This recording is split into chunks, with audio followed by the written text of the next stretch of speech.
Patrick McNeil back here with you at the intermission, joined now by a very special guest down in South Carolina, former captain of the Cape Breton Eagles, Derek Gentile, playing in the ECHL. Derek, how are you enjoying life as a South Carolina Stingray? Thanks for having me. Life is good. It's good to be back playing hockey. It's fun to play some pro, and I'm getting my toes wet a little bit, and it's been awesome so far. I mentioned before we started recording that we didn't get to do any feature interviews with you when you were with the Eagles, so you obviously finished your Q career with the Eagles. How much of it was a dream to play in the Q and play for the Eagles growing up for you? I think that's even hard to express vocally how much it meant. And I think the outreach and support from the community, friends, family, it was phenomenal. It's something I'll never be able to replace, and I'm forever grateful for. The way things concluded is still a very touchy subject in my life and in my family. People are very careful to know because that still stings, but it was surreal. I mean, even playing that level of hockey in your own bedroom with your family, friends, all around, and not only for my benefit, I felt like I actually was able to outreach in the community as much as I possibly could. It was cut short, but in the time that I was around, it was nice to be able to double as some of those guys that were influential for me, like the Chris Colligans and Joey Haddets of the world. So long-winded, but it was fantastic. Well, that's great. And interestingly enough, you get to play under Chris Colligan your last year in Cape Breton. Now, do you feel also lucky that you kind of got to experience everything? Because not only did you get to be the captain of your hometown team, but before that, you went away before playing in the Q, or off saying you get to play for Patrick Waugh in Quebec. Was the experience of playing home even more special because you also got to play away? I think so. I'm actually thankful that I played for Cape Breton at the end of my career. As everyone does, you mature as you become a little older. You start to appreciate every single game and every single weekend more and more as time goes along. So I was super fortunate to be so appreciative in the moment. And I think a lot of us were that spent time in Cape Breton in those last couple of years of mine. We had some special groups, some special staff, and it was kind of a perfect storm for a perfect way to finish off career in a hometown, said the break. Before that last year, you get to play with Mitchell Balmas for a half season, which was special because you two were so close growing up. Just talk about how great that was. That first game, we were both named to the 3 stars, and now you have media outlets reporting on you both going into the pros at the same time. Talk about that relationship and how cool it was to be an Eagle at the same time. It's pretty funny. For most people that know Balmer and I, we've been all but attached at the hip since we were old enough to walk and talk. So it's pretty special. It's almost like having a family member or a brother. We're that tight. And those are some of the memories we'll cherish when we're at each other's weddings and telling stories to children of ours or nephews. So it's something that we'll never be able to recreate, but it was amazing. Stars kind of align sometimes, and fortunately for us, it did. And that half a year, it was pretty special. And unfortunately, Balmer wasn't fortunate enough to have the coaching staff and the group that I had at 20 because they were so awesome, and I would have loved for him to see it, but it was pretty special that we got to be together at least for a little bit. So I'd say playing with him is probably the highlight of that first half season, and then the second season, minus the unfortunate ending, you get to wear the captaincy. What did that mean when you were named captain? That's a pretty cool feeling. And we had such a group of older leaders, and we had 5 or 6 different guys, or maybe more, that could have been a captain on any given team. It was a highlight of my young life, and no matter how the process underwent or whatever the selection process is, it was an honor to do it while I could. And I think it's something that I always will carry with me, and it's kind of cool as you walk in that one section of the rink, your picture remains.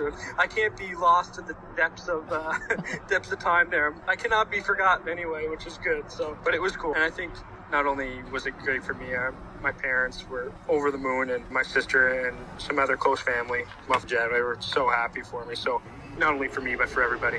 Pretty cool that you get to be captain of your hometown team. We know, obviously, the end of that season was tough, but also last year, your first year in AUS, you don't get to play at all. What was last year like for players in the AUS? Was there a lot of practice time? Walk us through that bizarre season, or non-season, I guess we can say.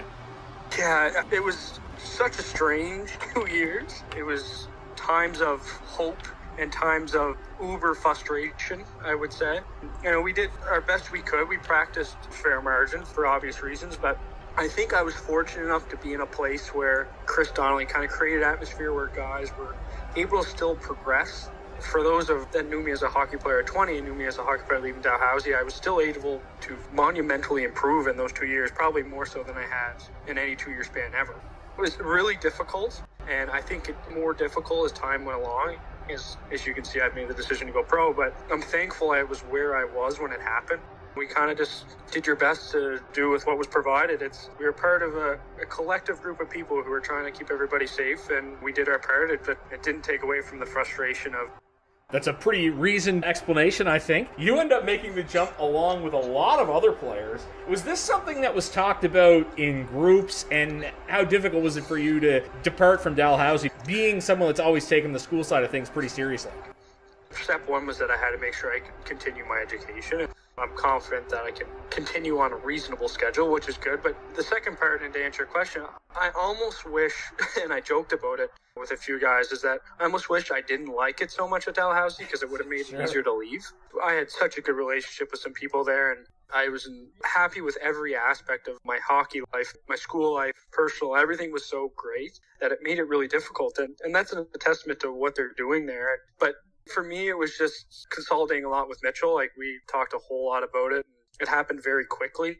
As people know, this is what COVID does. It just, at a spur of a moment, your life had changed. And it was 2 weeks prior to me leaving, I would have never even thought of leaving school early.